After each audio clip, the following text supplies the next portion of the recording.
Greetings, everybody. Welcome to another episode of Shop Talk. My name is John Thompson. I'm also an independent author, and I'm a graphic cover designer. Today, we're going to finish, or well, can't really finish. This is going to be episode 2, an interview with Tony Roberts, current author of the Casca, the Eternal Mercenary series. We had mentioned in the first one that we were going to talk about Barry Sadler's life there at the end. Kind of decided not to. We kind of touch on it, but out of respect for the family, we decided to kind of not dive too deep into that and just focus on the series itself. So if you want to know more about this national icon, you can read I'm a Lucky One. Okay. You can probably find this on Amazon or eBay. It's kind of a old edition to find, 1967. So, or you can get the current, let's see, Ballad of the Green Beret by Mark Lipson. It's available on Amazon. So if you want to know more information on Barry Sadler, this national icon, pick up those books. In the meantime, let's get started with the interview. If you like the episode, please hit the like and subscribe button. We'd appreciate it. Thank you.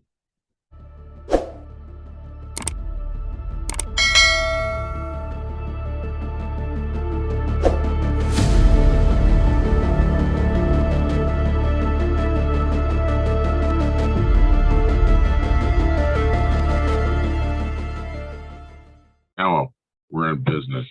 So got my coffee, got my Rolling Stone shirt. Oh, I see. Very nice. Yeah. Yeah, I actually went to Phoenix and saw them, back in 2019. So how are they still alive? That's what I want to know. It's amazing that they're actually able to still do it. Still go out on tour, and yes, their songs are still phenomenal. They still play them pretty good. Oh yeah. I remember buying Start It Up way back in I think it was the 80s. I think that came out. Which one? Oh yeah. Start Me Up. Start Me Up. Yeah. Start Me Up. Yeah. Man, they've been around since the early 60s. Yeah. Yeah. So they were the bad boys. The Beatles were the good boys. Right. And the Stones were the bad boys. Yeah, but they're still pretty good even today. So it's a shame about Charlie Watts passing away, but it is what it is. But it's what happens, isn't it? They're all of that age now where they're all coming to 60s, 70s, 80s, and they've had that rock and roll lifestyle, which is taking its toll on people. It is, yeah. And they're the survivors. I mean, people like Keith Moon didn't survive, did he? The Who drummer. I mean, he passed away. John Bonham passed away. Bon Scott of AC/DC passed away, all at early age. Before they should have done, but it was that lifestyle which took its toll on them. It did, yeah. And that's interesting. You mentioned Bon Scott of AC/DC, because Brian Johnson took over. Yes. And it's kind of, you can kind of see the parallels where I'm kind of going with this, because everybody was saying, oh, it's not the same, Brian Johnson, AC/DC, there's still that rivalry, between Brian Johnson fans and Bon Scott fans. Yeah. And I guess you could even say that parallel is the same with the Barry Sadler Casca series. Yes. Yes. So because you got Barry Sadler fans, and then here comes Paul Dengaleghi, and then Tony Roberts. So and everybody's still trying to compare that. It's an old argument, right? That's the one biggest issue that I had to face with writing Casca books is the Barry Sadler partisans. They won't accept anybody else writing the stories. If they got Barry Sadler's name on the book, that's fine, even though he probably didn't write all of the 22 books. They still adore him, and then anybody else writing the series is an imposter. Yeah. Or they call you a ghostwriter in some comments on some forums, and I'm like, well, that is wrong. I am not Yeah. a ghostwriter, because a ghostwriter, by definition, is somebody who writes, but name doesn't appear on the book. That's a ghostwriter. You know, look up the dictionary. That's a ghostwriter. I'm not a ghostwriter. My name's on the book, so you know, I'm not a ghost. I'm here. You know, that's it. And people know. So yeah, they can shoot me down if they like. You know. Yeah, but yeah, like I said, you know, and speaking of ghostwriters, because we're going to pick up kind of there, because from my personal standpoint, I'm not convinced that there were ghostwriters so much as editors getting into the mix. I think there is one, probably two ghostwriters. Okay. I'll throw into the mix a man's name called Kenneth Bulmer. Okay. All right. All right. He has been very strongly linked with ghostwriting parts of 2 of the Casca books. Not the entire book. He finished them off. Oh, really? And which yes. which ones would be, which one? Casca 4, Panzer Soldier, and Casca 22, the Mongol. Okay. And then what? He was a science fiction writer. Am I correct? He was very prolific. I mean, he started writing around about the Second World War time and carried on, and he died in 2005. He was a British science fiction writer, but wrote loads and loads and loads of books. So he was a big name in that circle. And when Panzer Soldier was being written by Barry Sadler, there must have been a problem around about that time, 1980. I don't know what the problem was, or perhaps I might touch on that later on. But Kenneth Bulmer allegedly was invited to write the story to finish it. Now, with Panzer Soldier, there is a distinct sea change in it from about page 149 onwards. The first 148 pages is Barry Sadler style. You can tell it's flowing well. It's writing in that gritty war style of combat, and it's divided up into chapters. Suddenly, chapter 16 comes along, page 149. It's one chapter through to 218 pages. Like suddenly, there's just one chapter for the rest of that book, a third of the book. Like, and the style changes. There's no more fighting on the front line. It's all Brotherhood of the Lamb, him being hunted by the SS, and then the final fight in Berlin as the Russians are closing in. Very different style. So you've got to look at it and say, yeah, there's 2 different people writing that. And then what's the other book? The other one was Mongol, and the Mongol, you can actually see more sense in this one, because when Barry was wounded with that shooting in Guatemala in 1989, whenever it was. 88. 88. When they airlifted him back to Tennessee, they went into his house in Guatemala, and they found a nearly finished manuscript called the Mongol. It wasn't finished. So Berkeley, the publisher, said, look, we've got to get this finished. So they'll get somebody to finish it. So somebody did finish it. And if you look at that book, the last chapter is so different from the rest. And it's like rushed, different style. Right. And again, Kenneth Bulmer's name has been connected with that one as well. Really? Okay. Yes. Yeah, well, that's interesting, because everybody's going back and forth on what manuscript was found on his computer. It's the Mongol. Yeah, and my personal opinion, and I could be totally wrong, I believe this is just my opinion, and I'm just going to throw this out there, because this came out in 1991, and this is Rescue. Yes. Okay. And the only reason why I mention that is because not only is the publication date 1991, I also look at the dedication in it. You got, I'll just read a brief excerpt, okay? Yeah. And Henry, dedicated to Henry Schlesinger, my friend and editor, who gave this novel life while I was fighting for mine. And he Goes into a few other names, the pilots of Learjet 31 and 32, Gene Lewis, Mr. Cohn, and Walsh of Professional Ambulance Services, Dr. Weiss, Dr. Blumkoff, the staff at VA Hospital Nashville, so. I have to question that dedication as coming from Barry or not. I don't think it came from Barry, because Right. Barry was more or less a vegetable. And I got this from Gail Ryan himself, who was working at the time on the Casca project when Barry was shot. And he was working with Gary Sizemore at the time. And he says there's no way that Barry could actually do anything, because he was just bedridden and a vegetable. A third of his brain was shot out. And that's from a man who actually knows. He was there. Right. So let's forget all the conspiracy crap that comes out. That's the fact from somebody that I worked to and who was knowing Barry at the time it happened. Right. Yeah, and there's a lot of, I guess, conspiracy theories on all this. Yeah. From everything I've will read, be. and I've heard both sides. I've heard that he was comatose for that whole last year he was in, and then I heard that, according to Mark Lipson's book, Ballad of the Big Green Beret, he was. It was pointed out that he was still able to answer simple questions. Okay, basically, very basic questions.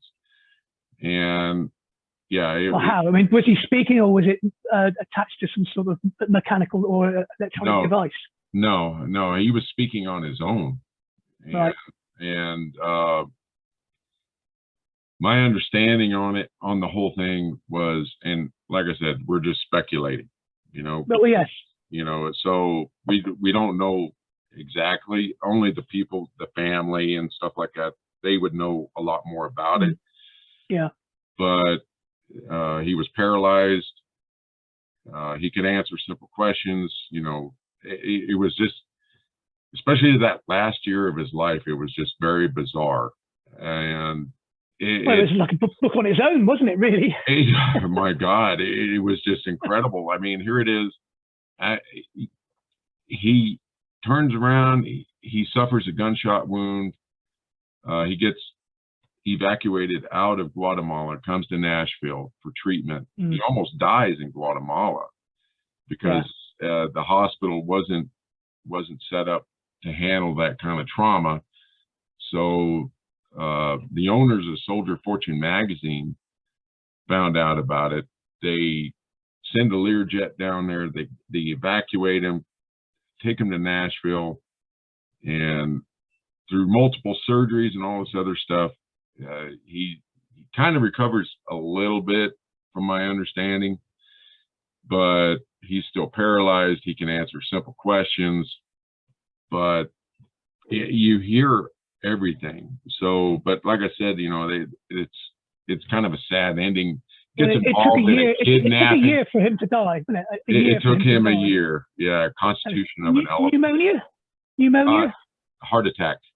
Heart attack, was it? All right. Yeah, he had a heart attack. And then he was involved in a custody battle between, and that was pretty ugly. And I don't want to get off into that because that would just, I just don't think it's not relevant. It's not relevant. No, really. No. But it was just incredible. Sadler had this incredible life. It was just crazy. Here he is. He joins the Air Force, gets out of the Air Force. He tries his hand at music, for about a few months after he gets out. He's traveling the road with a few other friends, playing in bars and stuff like that. And then he gets a wild hair, joins the Army, volunteers for Airborne Special Forces, goes to Vietnam, gets injured while he's there, turns around and comes up with a hit song and puts together an album. I mean, it was just incredible. You couldn't write it. you couldn't write this story. I mean, the things that he's been involved in. I know. You know, and then there's that. After starting the Casca series, then he's involved in that shooting over that woman, isn't it? Yeah, I think that was what, 1978. He killed. He actually shot. I thought it was a bit later than that. I am looking that up. It was Lee. 82. Yeah, Lee Emerson Bellamy. All right. And it was over a woman. Of all things. Oh, really? You know, he gets tied up in this legal thing with that, and basically that was homicide for all practical purposes. He shot the guy between the eyes, didn't he, with a pistol? With a pistol. He turns around. He serves 30 days in jail. Yes. And it was just, I'm like, you couldn't write this, you know? No. So he was that sort of person that attracted all that kind of lifestyle.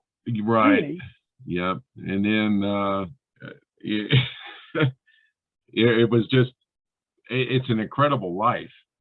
And then it was even more bizarre at the end. It was sad and bizarre. But sometime around 1984, he goes to Guatemala. Yes. Okay. And reasons, don't know. You know, don't want to dive off into personal family affairs or anything like that. But he goes down to Guatemala to be closer to the mercenary movement that was prevalent in that region at that time. And of course, we know that Iran Contra. Oh yeah, I know about the Contra deal. Yeah, even over here in the UK, we heard all about it and got sick to death of hearing about it. Right. To be quite honest. I think everybody did at that time. Yeah, it was Nicaragua, wasn't it? They were the next door country. Yep. Honduras and Nicaragua and that whole region, you know. But well, it was the Sandinistas, wasn't it? They kicked out Somoza, if I remember rightly, in '79, I think, and established a socialist left-wing republic, which obviously a lot of people took exception to, because socialism equals communism, which it doesn't. But there you go. That's politics. There's a distinct difference, but some people won't have that, so we'll just leave it at that. Right. And so they fought to supply the Contras fighting against the Sandinista movement to go back into Nicaragua and by force remove their left-wing government. Mm-hmm. And then, you know, and there was a lot of speculation that Sadler was involved in gun smuggling, gun running, gun sales, whatever. You know, there was all kinds of. I think that was hearsay. He was training people, because I mean I've seen pictures of him doing it. Right, and then, you know, I don't think he had enough time in the world to actually concentrate on writing the Casca stories.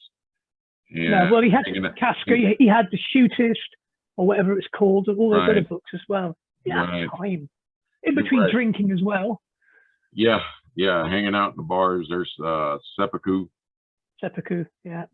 You know, so he was writing that series, and then plus, you know, he was starting this series here, you know, with Rescue and Razor, you know, so he was branching off into different books. So my personal opinion is he was too busy drinking and trying to write his books, and also, you know, he was using his medical training to go into the distant villages and help out medically with the inhabitants. Yeah, I've heard also that he was doing that as well, which is a bit of a philanthropic activity, which is good. You know, he obviously wanted to do something like that. Right. But there's lots of things that he was doing. I don't think he had the time to seriously sit down and organize military incursions into a neighboring sovereign state, and that would be dealt with by the CIA anyway. So, you know, come on. You know, I think people just wanted him to be connected with all that kind of stuff. So they said, oh yeah, that's what he did, you know, without any kind of evidence to the fact. Yeah, I think he just wanted to stay connected to his military roots. You know. Yes, yeah, and he had lots of guns there. Yeah, I've seen pictures of him fooling around with various armaments, but Right. as to going in and getting involved with contra movement.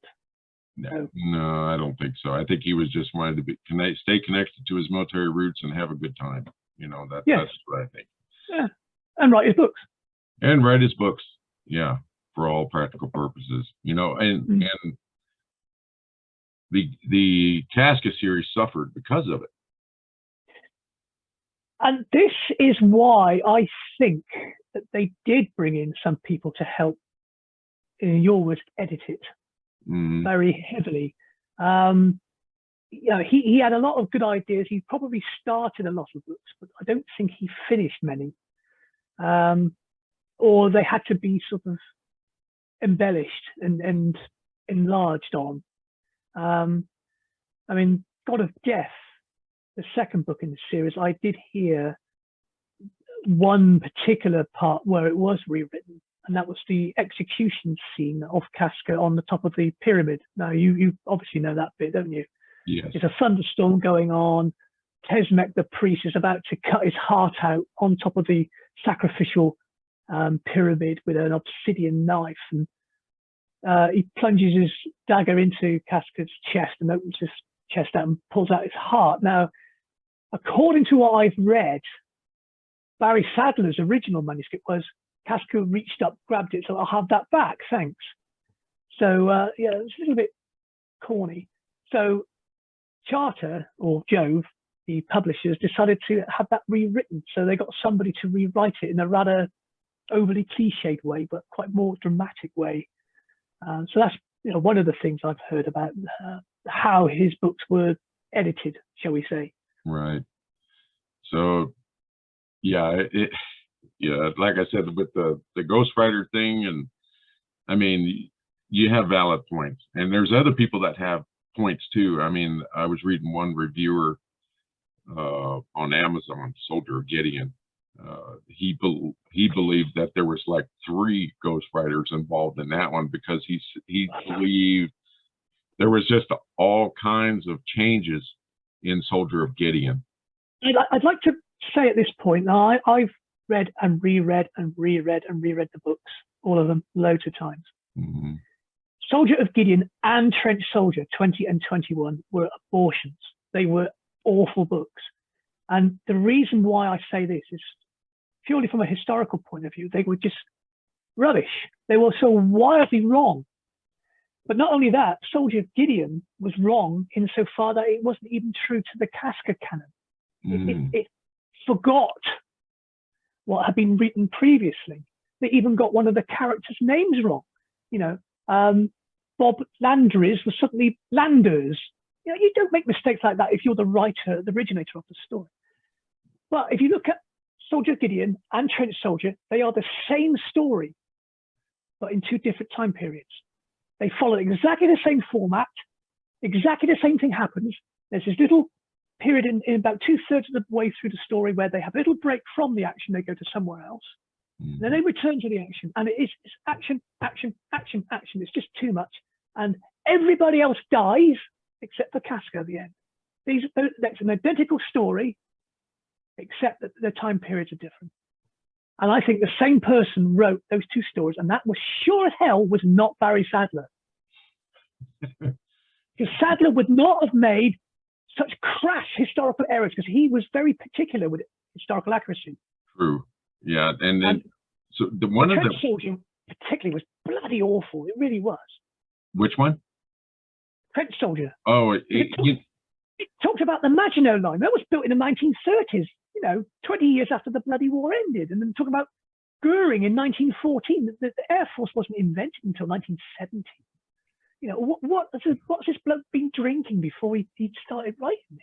Yeah, and there was also inconsistencies with the guns in Soldier of Gideon. I mean, one scene he's carrying a Kalashnikov, and then all of a sudden he has an Uzi. And then a Galil, and I know. Yeah, I don't yeah, Sadler was just too knowledgeable on those things. Yeah, no, that definitely wasn't Sadler. Those two books were not Sadler. Okay. No way.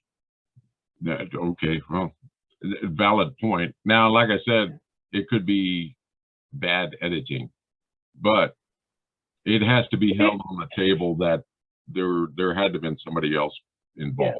Yeah. The thing is, if Berkeley were insistent that a book called The Mongol, number 22, was finished by somebody, they cared enough to make sure they would be done right.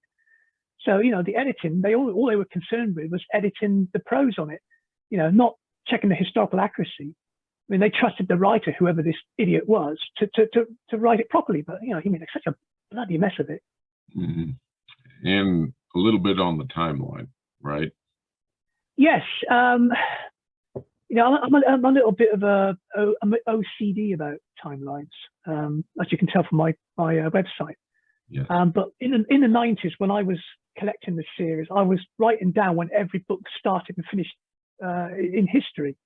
And I was trying to collect the books in sort of series.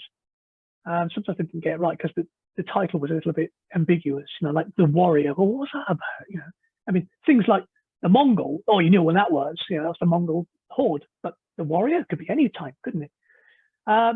So yeah, Soldier of Gideon was again another mess because the war that was described was the 6-Day War, which was 1967.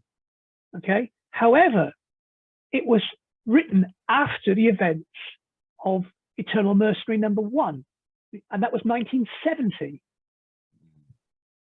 I've got this book, all right, the original one, and it says 1970, the very first page, the very first sentence, Nha Trang, Vietnam, 1970, all right? Yeah. End of that book, he's quit the hospital and run off because, you know, Goldman is sort of mind screwed because of the story that's been told to him, and he's completely, you know, oh. And when he comes around, Casca's gone. So what happens after that? He goes and does Soldier of Gideon because that starts in New Zealand, and it talked about after he came back from Vietnam. So it has to be after 1970, but it describes the 6-Day War, which is 1967. Terrible. What I think the writer was getting confused with was the Yom Kippur War of 1973. Now, you can tell I'm an OCD about history, can't you? Yes. Anyway, that's me. That's just me. That's why I write history. That's why I love writing history. You know, right. Anyway, Right. So, yeah, that was a mess. So, you know, that was a long timeline with Soldier of Gideon. Right. So, and I know you're correct, and you're also, like you said, OCD when it comes to the timeline, because that's like I acknowledge that. I recognize it. I know I am. Right. So, and it's a good thing because you're trying to stay with the original timeline that Sadler had written out. So up to you're right. Up to you've got to. Yeah. You have no choice. I'm not going to rewrite his Casca. You know, who the hell do I think I am if I did that? No, that's not me. You know, I try and stick to whatever he wrote. No, this is a subsequent book to #1 that contradicts #1. No, I'll ignore that. #1 is the template. And then #2, and if nothing contradicts #2, fine. #3 and so on. You know, it's only when a book later on contradicts an earlier book, I ignore that later contradiction. Right. So and for new listeners, yes, you know, they might not understand what the Casca series is generally about. And it starts with Casca #1, the Eternal Mercenary. And what essentially is it about? Well, first of all, it starts off in Vietnam in 1970 about this injured American soldier being brought to a field hospital with half his brain showing from a mortar attack. And during the course of his treatment, one of the doctors, a man called Julius Goldman, notices some phenomenal healing ability. This thing's healing over at such a fast rate. So he is given the task of looking after this man, finds out his blood is poisoned, find out that he's got no dental cavities, he's got scars all over his body, he's fascinated. He finds a bronze arrowhead embedded in his thigh, which he removes by surgery. And it's a bronze arrowhead, an ancient artifact. He thinks, what's that doing there? And then the man starts talking in Latin on the bed. And Goldman, who knows a little bit of Latin, realizes he's speaking it fluently. All right, Latin, idiomatically. And then Casca comes round and starts telling Goldman his life story. And then we go back to the moment when Casca was made immortal. And that's the crucifixion on Golgotha, where Jesus is put on the cross. And Casca tries to end his suffering with a spear thrust. And unfortunately, he doesn't do a good enough job. And Jesus gets quite angry at him and condemns him to be a soldier forever until the second coming. And then some of Jesus's blood goes into Casca's mouth, purifies him. He obviously collapses through the shock. But from that moment on, he's immortal.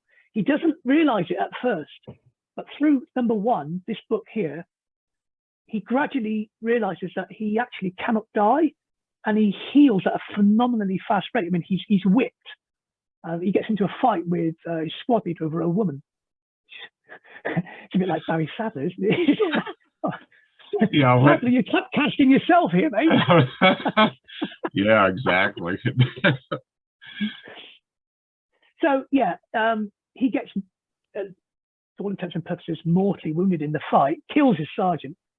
He's dragged off to the cells. Next morning, his wound is healed up, and the man who, I think it's Tigellanius, I think is the name of the character, who condemns him, says, "What are you talking about? You're not wounded." Whips him, has him sentenced to life imprisonment in a copper mine in Greece as a slave. And Casca realizes there that he can't die. Mm-hmm. And then the story follows him through then from slave to gladiator. I won't give away the storyline for those who want to read it, but he becomes a gladiator. And that's another great part of the book, isn't it? The gladiatorial area. Yeah, because he revisited that a couple times. In Warlord. Right, Warlord and I think I put him in number 28, the Avenger. I did him doing that as well. Yep. Yeah. So yeah, there was always that element. Like I said, the gladiator, the arenas and stuff like that. So yeah. But yeah, we don't want to give away too much on the first one. And just in case anybody's interested, you can find that book either on eBay, Amazon. Casca.net has reprinted the first one, so you can visit Casca.net and to get number 1, and substantially less in price than what some people are asking for. And substantially newer. Yeah. There's no such thing as a new book on Amazon or eBay. Don't fall for that rubbish. They're not new. Right. Yeah, because I found a first printing of number 1, and I had that one right there, and I wound up paying like $50 for that thing.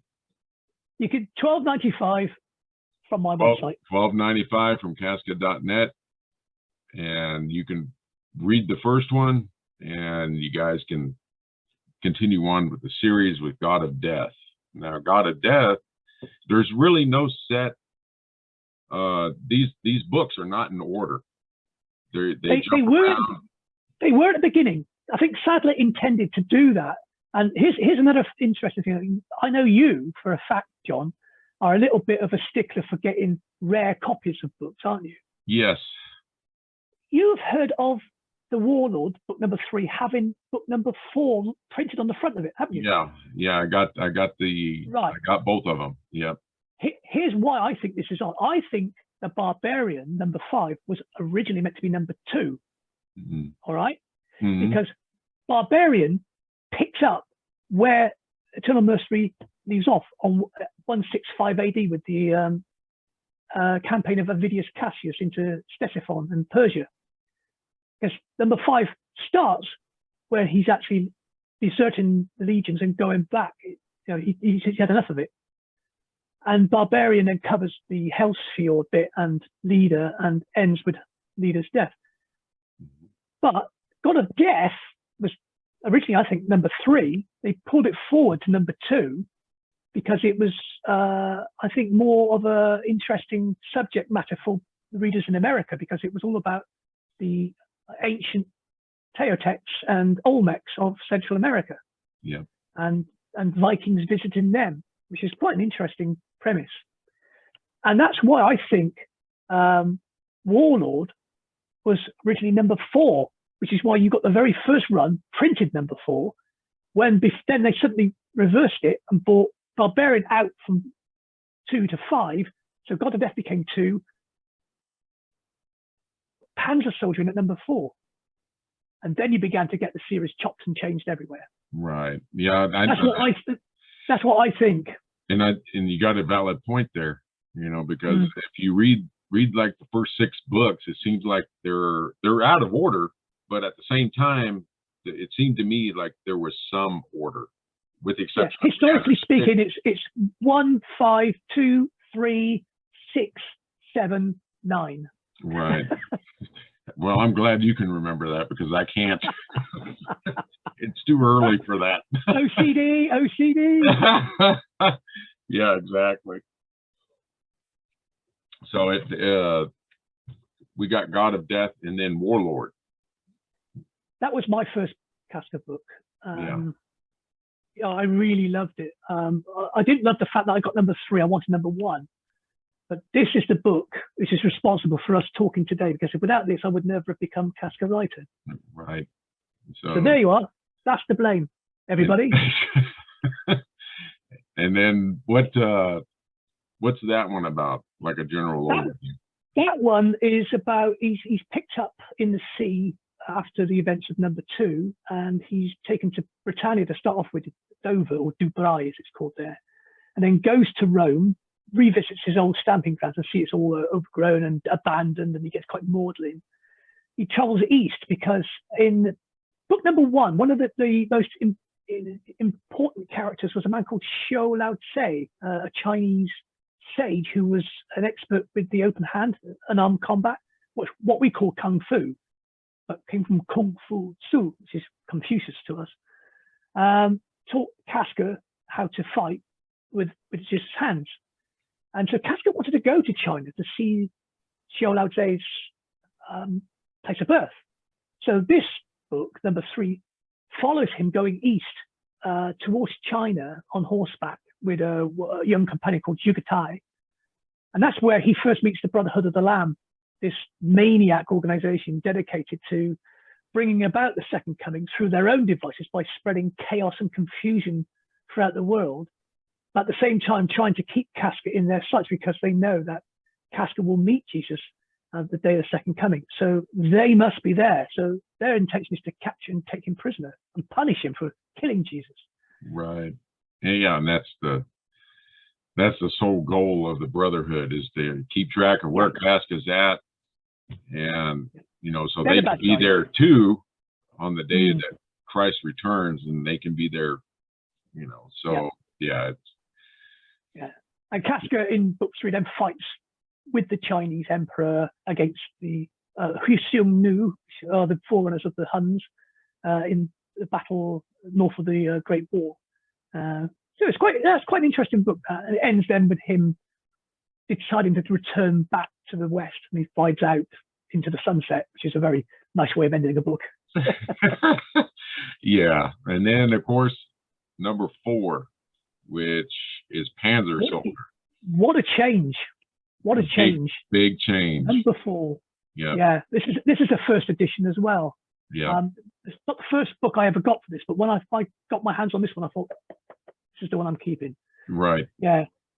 Quite an inspired choice for the Second World War. Not to put him with the American army, as you would have thought, or with the British army, or whoever, but fighting for the Wehrmacht against the Soviet Union. Now, that probably was down to Barry Sadler's innate hatred of communism, which you see more of in book, I think it's book 8. Well, I know number 11, he points out. 11, that's it, 11. The Legionnaire. Yeah, you got it. Yep. Yeah, that's it, you got it, 11. So, we've got just under 2 minutes to go. So, quickly, he fights against the the Soviets, and it's on the Eastern Front. Lots of tank battles with Gustav Biedermann, Gus, his great companion. Gritty, no holds barred, Second World War, Eastern Front fighting. But he's not a Nazi. He's just an anti-communist fighting for the Wehrmacht because he thinks that's the best hope of destroying communism. And it's a story of their survival, really, in barbaric situations and conditions. And it's a really good book. It's a really good book. Even the bit written by, I think, Kenneth Bulmer, it's still a very good book. And the end bit in Berlin when the Soviets are closing in, that's unforgettable. Right. Yeah. And it was because of that book there that I did a lot of research into the fighting on the Eastern Front, and also the fall of Berlin and the events all in that time frame. So yeah, and a book like that probably couldn't be written today because just because of the Nazi element connection and all the other stuff.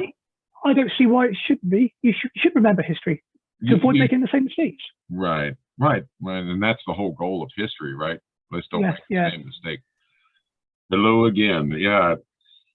I saw the cover for Red Rose. It actually looks pretty decent. So yeah, it's going to be officially released on the 29th.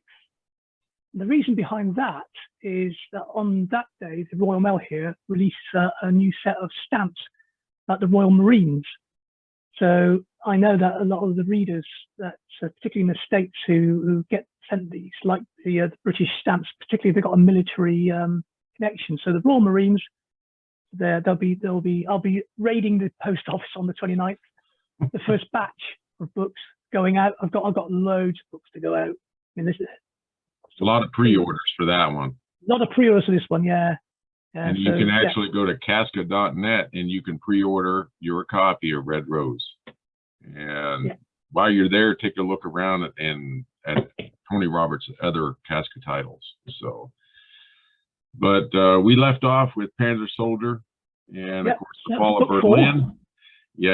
He's in Berlin. He's there when Hitler supposedly commits suicide, but there's more to that story. And don't want to. And if you want to find out, read the book. read the book. Yeah. So, and then after number 4 was the Barbarian. Book 5, which I think should have been book 2, and it does follow on from number 1, with him making his way back into the Roman Empire at the time, which was 165 AD. And basically this follows him north into the wildlands of Germania to live amongst the barbarians, and like a proto-Viking sort of society there, in a fictitious place called Hellsfjord. Now I was trying to work out where that could possibly be, and looking at the geography, I think it was a bit of a mix-up between Norway and Denmark. I think actually, physically, it would have been Denmark, although he wanted it to be Norway because with all the fjords and the mountains, because Denmark's very different. I've been to Denmark and it's a bit flat. From the traveling in the book, you have to say it's got to be Denmark. What became Denmark? So yeah, Hellsfjord. Because he's dealing with the Saxons, and the Saxons came from the southern part of Denmark and the north part of Germany, the Saxons, and so he had to fight the Saxons in this book. But he becomes lord of the hold. It's quite a good book, this one. I quite like this one. There's a nice big love story in it too. You know, some people on Amazon have criticized it for being too soppy and sappy, but I think it adds to the story. And of course, somebody who's immortal, I mean, he's going to live forever, isn't he? He's got to have women, for Christ's sake. Well, this was his first true love, though. Second. Nedda in book 1 was his first one, but Leda, this one, was his big love. Right. He always thinks back to her because they lived together until, you know, eventually she got too old and died. But, you know, she was blinded by her father, and she never saw him age. Although I can't believe that you sleep with somebody and don't notice that they don't change, if you know what I mean. Not unless you adapt to it over time, but True. But yeah, so that in this particular book, he meets the love of his life, his cursed life, and it's like you said, he always reflects back to her, and he does. So at the end, she passes away, and then of course he decides, and this is where the events of God of Death resume. Take off. Yeah. Take off. Yeah. You know, so like I said, there's really no chronological order, but you can kind of read the end, and then you know, in one installment, and you can connect it to another book. You know, you can. So. I mean, they're very cleverly written. They seem to have a distinct ending, so you can say to yourself, "Oh yeah, that's the end of the book." Although it does resume in the next book. So from number 5, number 2 picks up, and then from number 2, number 3 picks up. And then from number 3, number 6 picks up. Right, Persian. Now that one is a little different and a little unique, you know, because this is where you find out to what extent Casca's curse actually is in effect, you know. So, you know, I don't want to ruin the ending, but you know, he does burn at the stake. And it's horrible, isn't it? Oh. Yeah. And this is the second book in which the Brotherhood of the Lamb appear, and they appear quite strongly in this one. And you learn a little bit more about them, just how evil they are. But the irony is, he's actually they think they're holy, don't they? Yeah, they think they're holy, and they're doing God's work. They're not. They're completely twisted and mad. And Casca, who they see as evil, actually is the good guy. Right. And then, well, he's actually saved by a member of the Brotherhood. That's the interesting twist that Sadler put into it, you know. So I was like, well, that's interesting. That was very, very clever. Yeah, I was sitting there thinking when I read it the first time, I was like, well, maybe the Brotherhood, not all of them are bad. Yeah. I think what came through from this particular novel was the fact that the Brotherhood doesn't always play the same tune. It's depending on what the elder decides, and even then some of his acolytes think differently. And the way that the Brotherhood is actually organized, you've got an elder who's in charge, and then who's elected, a bit like the Pope is in the Catholic Church. And then you've got instead of a circle of cardinals, you've got the inner circle of 13, I think it is, of the Brotherhood of the Lamb. They're the senior group, usually below the elder, who elect a new elder once the existing elder dies. And then below the inner circle, there are various groups organized on a kind of a regional basis, and they're broken down into cells. So that's how they operate throughout the world.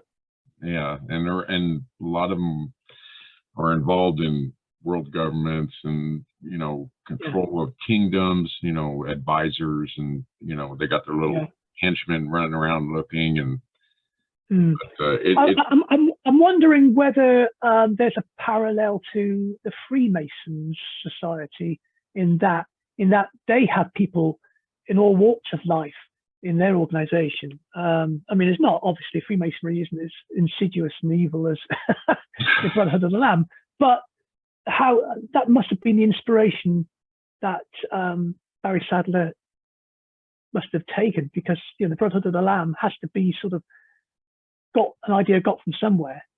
And I think he probably looked at the way the Freemasons work and thought, yeah, I'll take that. Yeah, and then you know, well, it makes me wonder too. Maybe the Catholic Church is involved. You know.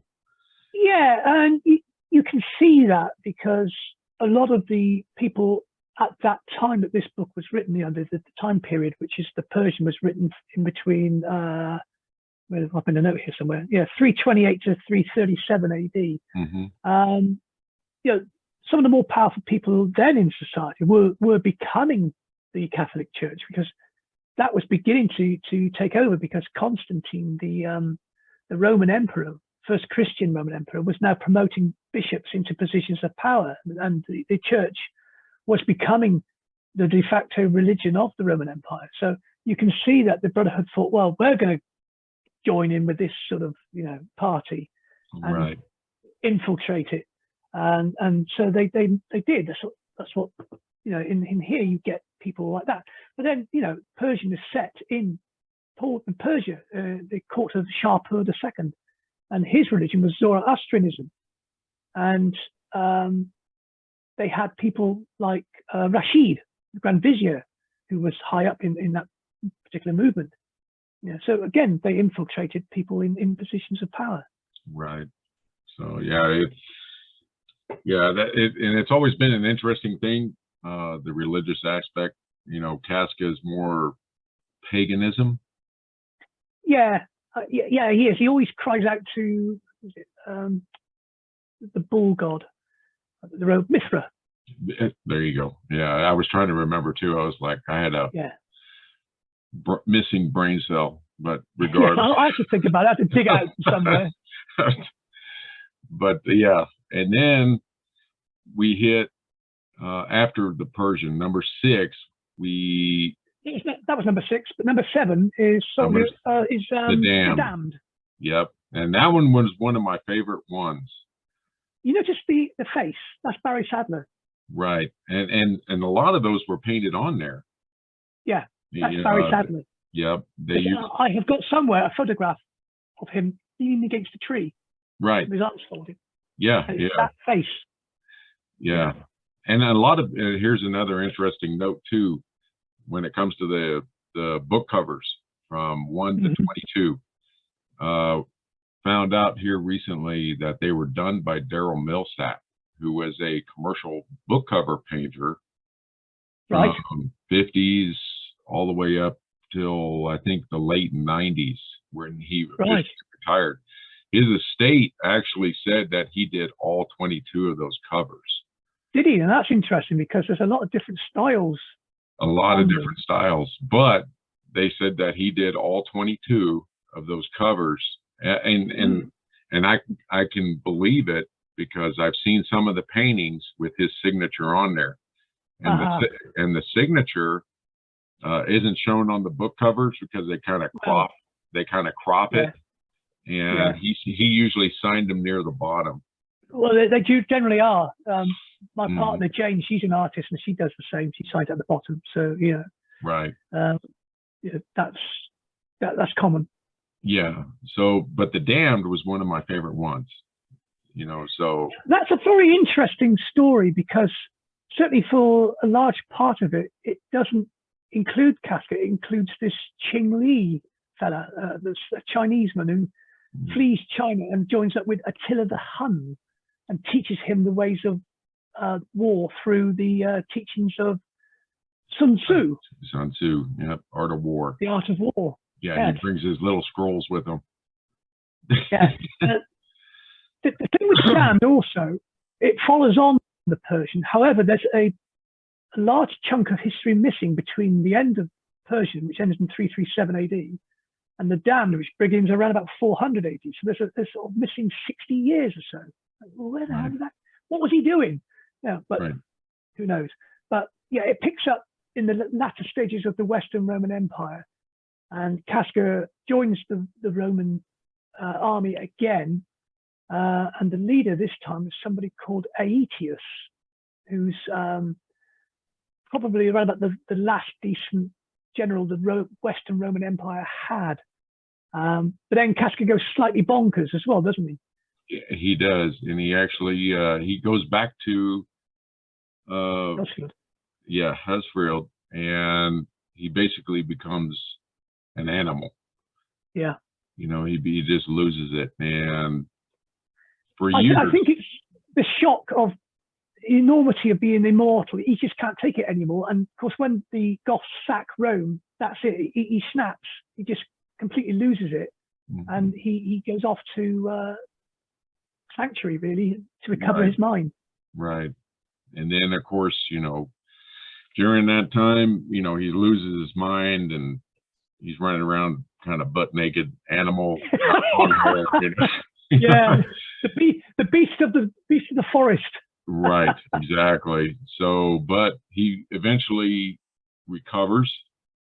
Yeah, and he recovers it because there's a wounded man who comes into Hellsfield and demanding the ancient rite of sanctuary, and he's been wounded fighting the Huns, and Casca, heals him. There's sort of does his first aid on him and sews him up and gives him broth and everything else. And gradually, this fella comes round and tells Casca what's been going on in the 50 years or so that Casca's been insane. And Casca decides that he's got to go back to the Empire if it's still there and help stop the Huns. Right. So he polishes off his old armor. He finds buried underneath some straw and shaves, God knows what else. And then, that's it, we're going to battle. Off he goes. Yeah, recovered my mind. We're doing this. And then of course he dies of plague in the story, and that was another aspect of the curse. Yeah, cholera it was described as, wasn't it? I think he was in Italy and he drank from a contaminated well, and he shot himself in front of his men, and the men did the runner, didn't they? Yeah, that's exactly what happened. And that was an interesting aspect on some of these Casca stories is Sadler could add in an element of humor. He did, yeah. And this was the first time. Yeah, this was the first time I actually kind of saw a little bit of humor in his writing, especially when he beat Attila the Hun. Yeah. Who actually saw him die or dead. Yeah. In the village. And he's grinning at him. Right, here we go. I'm still here. What happened was Pope Gregory, wasn't it, who was meeting Attila on this river. This is what actually did happen in history. So what Sadler did was take this particular fact, this feat, and put Casca there and explain the reasons why the Huns turned around. And what happened was that he wrote that Pope Gregory turned around and saying, and God will raise up the dead. And he pointed behind him, and he pointed straight at Casca, who was there, going, yeah. And Attila went, run away. Yeah. Well, he must have realized, and it was Attila the Hun realized, well, this God must be very powerful. Yeah, I can't fight him. Yeah, so he withdrew, and of course, that was all speculation, but it was an interesting humoristic element. That's right. I mean, it's what I found when I've been writing these stories. I take a particular period of history, and then I sort of research it, see what happened, and then how do I weave Casca into this story and embellish on those particular incidents that happened. Right. Yeah, it's quite fun in many ways of doing that. You don't have to reinvent history and make it up. This happened, that happened. Okay, fine. Now I'll put Casca in there and give a sort of like a close-up version of what went on that you sometimes don't read in history books, but you're keeping within history because you know what has to happen, the ultimate end game, but done in a slightly different way from a different viewpoint. Right. That's the way I write it. And this is what Sadler did with that particular incident. I thought it was quite inspired. Yeah, and it showed an interesting twist. It definitely, like I said, it's one of my favorite ones. Now, the next one is number 8. The very end of this one is when Attila dies. Right. Which is 453 AD, so we know where this book ends. Right. And Casca witnesses his burial, where they redivert a river over his grave. Right. And he makes a note of it. Yeah, I think they're still looking for his tomb today. They are. Yeah, it's in Hungary somewhere. Yeah, they're still trying to find it. They think they may have found it, but I have my doubts. Casca got there first. Yeah, exactly. But I might write about that. You never know. Yeah, you never know. And then the next one is number 8, and it's Soldier of Fortune. Yep. Now this one actually takes place the Khmer Rouge. Yes, in Cambodia in 1976. And I say 1976 because this is written at the time when the Khmer Rouge has just taken over from Prince Sihanouk. Pol Pot has just come into power, and they just settled in. So it has to be 1976 because I think Cambodia fell to the Khmer Rouge in 75, I think. Mm-hmm. And you know, it's just a little bit after that. They've become established. They've settled down in their districts. Colonel Lom, I think it is. Lon. Colonel Lon. He's in charge of this particular district that the action takes place in. And so they've had time to settle in. So it's got to be about 1976, more or less, you know, give or take a few months. Right. And this is a one-off story about Casca getting a mercenary job to rescue some trapped Chinese people in Cambodia, get them out before the Khmer Rouge finds them. Right. It's a mother and father, and I'm not sure. There's a daughter called Yu Li. Mm-hmm. I'm not sure if there's any others. I can't recall the top of my head. Yeah. Well, that one was kind of, it was okay.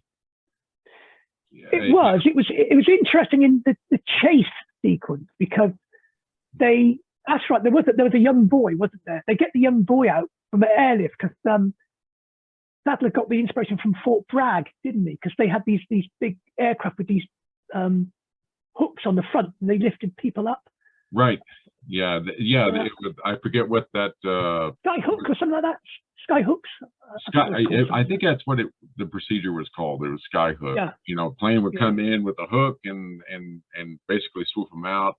Yeah, because a balloon, didn't they? They floated a balloon up, a helium balloon. Right. And then they had a wire attached to it, and then they scooped the wire that would pull the person up. Right.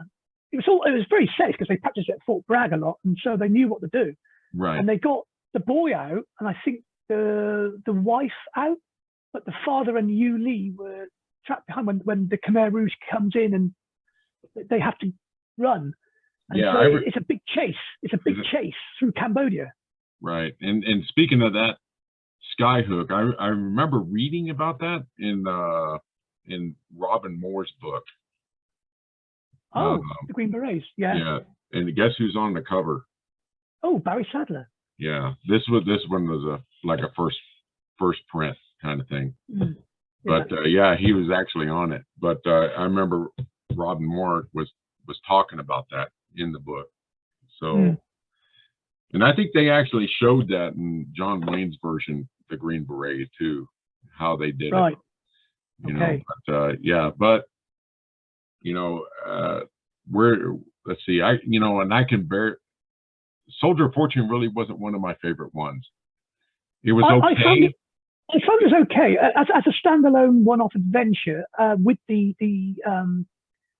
suspense of the chase. You know, how many would get away? Because you know Casca's not going to die because he can't. But will he succeed in get? And of course, he gets close to the girl Yu Li. They start a relationship, and he's got to try and get her out. And you know, the book ends, you know, sort of like satisfactorily as far as that's concerned. But it doesn't seem to have a definite follow-on to that, although there are books that go after it. But it's a stand on its own one-off adventure kind of thing. Right. Written for TV kind of thing. Yeah, pretty much. Now, and then after Soldier of Fortune is number 9. And that one is the Sentinel. That's another one of my favorite ones. I like this because it's of a period of history that I like very much, the Byzantine Empire, the Byzantine Empire. This follows on from book number 7. And it follows on from the events of him watching Attila being buried. He goes into the mountains, the Alps, and he goes into a cave and sort of freezes solid and is entombed in the ice for ages. He's gone through a village where he rescues the villagers from a bunch of bandits and rescues this girl. No, doesn't rescue a girl. She comes later on, doesn't she? Yes. Yeah, actually, she saves him. Yes. She falls in love with him, doesn't she? Yeah. When he's there as a sentinel, frozen in ice. Yeah, he's frozen in ice, and then, for some reason, she starts a fire, and he starts to kind of thaw out. He thaws out, yeah.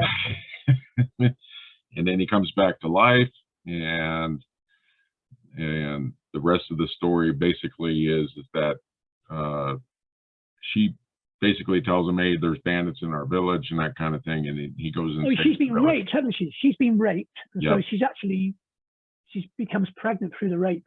Exactly. Casca goes in, takes out the bad guys. Irina is the girl's name. Right, and then not to mention, this is where the Brotherhood starts to fear that he can actually have kids, and they're like, yeah. Wait a minute. Yeah. So it creates a problem, Yeah. So the main actual story of this is there's two stories. There's first of all the historical one where he's part of the Byzantine army alongside Belisarius, trying to regain the Vandal kingdom, North Africa, for the empire, and then it goes into Italy. And also it's the B plot is the Brotherhood of the Lamb's implacable pursuing of him, trying to get him, and they capture Irina and the kid Demos, and wonder whether he actually is immortal like Casca, because they think that he might be Casca's son. Right. And it's Gregory, isn't it? The elder. Yep. And then, not to mention, after it's all said and done, he goes after the Brotherhood in this one, and then he does. He pursues him to the wilds of beyond. In fact, what happens? He tracks Gregory down to the original sanctuary that he found in Book 3 when he first encountered them, because that was their very first headquarters, so to speak. And Gregory ran to there for sanctuary, and Casca sort of like catches up with him, and that's the end of the book sees the final confrontation between Casca and Gregory, which again is quite a good story, and you get a kind of a sense of the terrain, the weather, because he goes through sandstorms and that, and it's implacable determination to track this man down. Right. And vengeance. And vengeance. And who doesn't like a good bit of vengeance? Right. And that's kind of almost like a reoccurring theme in the series. But it is, and I do that. I mean, particularly in my follow-up to that book, The Avenger, which you can tell by the title. But I had to write that book then because it follows on from that incident. And so I think, well, what happens to Casca after that?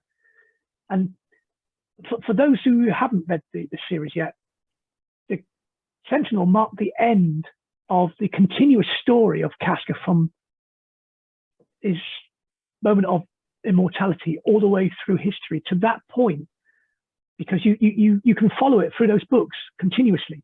But then at the end of number 9, that's where it all stops. And what date in history is that? He says, looking at his bit of paper. Can't remember. It's about 530 AD, 535 AD. Yeah. So you've got the first 500 years, basically, of Casca's immortality covered in those books. Right. And then there's a massive gap. A massive, yeah. And that's where I kind of, and probably everybody else noticed it too, is that it really kind of spreads out. It jumps all over the shop. Yeah, it everywhere. And then, so, yeah, the Avenger, I don't know. Let's see, I don't have that one here. I was going to show that. Funny enough, I do. Hang on. Because the Avenger, your Avenger. The next one, chronologically, yeah. Yeah. This is one of the 4 books I wrote in the 90s when I was sort of, thinking, well, surely the series can continue. It can't just die with Sadler's death. It's got to continue. Somebody's got to pick it up because it's such a fascinating story of history. And there's so many gaps. So this is one of the books I wrote because I'm fascinated with Byzantine history anyway. And it was him returning to the Byzantine Empire just as the plague broke out, and also the wars where they went to Italy which I found fascinating. And it was a real mess, because the Emperor Justinian didn't want to give Belisarius too much power because he was afraid Belisarius might come back and take over. So he always shortchanged him with soldiers, That's why Belisarius couldn't do a thorough job. Yeah, that's another reoccurring theme. It's always the foot soldier that suffers for the king. Yeah. But what I did with Avenger was to expand on the Brotherhood and do a little bit more with them in their structure and what they were after and why they were doing this. So, they had a couple of elders here, but Casca kept bumping them off. But probably a good reason. Okay. I got criticized in this book, funny enough, because one of the characters who was in the Brotherhood was a man called Narses, and he was a real man. He was a real general for Justinian. He really existed. So I couldn't have him killed off before he was actually really killed off in history. So I couldn't kill him off in this book. And somebody on Amazon ripped into me, absolutely tore a strip off me, for not having him killed. I couldn't. The guy survives for quite a while after the end of this book. Right. Not looking at the time frame. No, but the time frame ends with the very end of the war in Italy, which was 552, the Battle of Ad Decimum, I think it is. No, that's Busta Galorum, I think. Whatever. Anyway, I get him walking out of Italy into the barbarian lands again. He said enough of it all. I'm going. Yeah, I'm finished. Yeah, we're done. So after this one is number 10. And Conquistador. There's another favorite of mine, Conquistador. This I find is a bit of a schizophrenic book. The beginning is fascinating, absolutely fascinating. It begins in 1485, and it begins because it says so. It's Castile. He's in a cell, and he's a prisoner of the Spanish Inquisition. And it is 1485 because it mentions it here somewhere.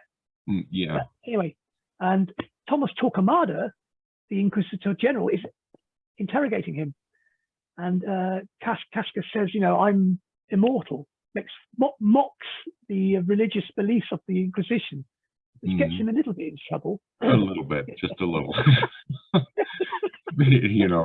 That's another thing. He just couldn't he always had to. Let's face it, when you're immortal, where's the safety catch? Right. I'll say what I like. Yeah. What are you going to do to me? Kill me? Yeah.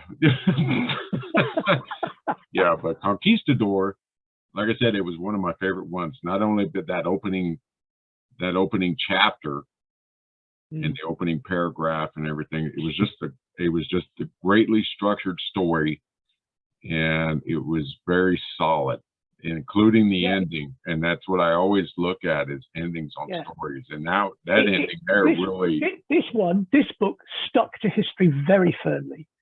And I think a little bit too firmly at places, because it became too much of a history lesson. It reads like a history lesson and not so much as a novel. And I've seen that criticism on Amazon a couple of times as well. And they have a point. It's not one of my favorite books. The beginning is, I love the beginning, but then it sort of drifts away. There are interesting points in it. I do like the bits where they actually land in Mexico, and they meet the translator, what's her name, Maria or whatever her name was. And Casca then goes to Tenochtitlan and finds his old stamping ground from God of Death, and finds his own mask, his own jade mask that they made for him because he was a god of death, wasn't he? Yes.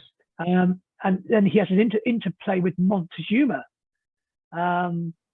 in between the sort of rather structured history lesson. Okay, just drop it, make it more like an easy readable novel within history rather than giving you dates. It's like, no, I don't want to know.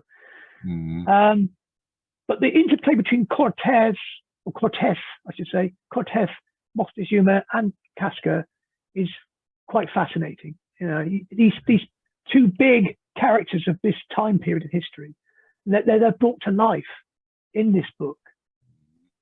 Yeah, and then this has actually been reprinted, this book, and you can actually find it on casca.net.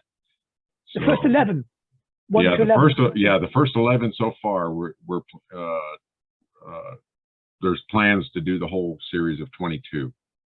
So that way guys don't have to go and spend exuberant amount of money on eBay and Amazon or wherever for original editions. This morning I bagged up an order from somebody who's ordered 5, 6, 7, 8, 9, 10, and 11, which is great. You know. Oh wow! So, awesome. Yeah. So yeah, and there's still a demand for these books. There is. Yeah, they still sell. Yeah. Still sell. Yeah, I keep a stock of them, and when they get low, reorder them. So you know, Right. I put them in stock at all times. Yeah. So for anybody that's interested, casca.net, that's your go-to place to buy reissued new Barry Sadler editions. And we're planning on, finishing it out the whole 22 in the series. Yeah. So, Gradually over time. Gradually over time. Yeah. Right now I've been a little bit busy on that, but yeah. Swallowing half of New Mexico. yeah. The Dust Bowl. Yeah, the dust. I actually had to shave. Yeah, I noticed. Yeah. Yeah. Makes you look 100 years younger. Yeah, it does actually. I had to actually shave for a particular thing that they wanted me to do. So, Okay. I can't go into details or anything. Not allowed to. Right, but I'll send you pictures. Yeah. Okay, great. And then you'll get a point.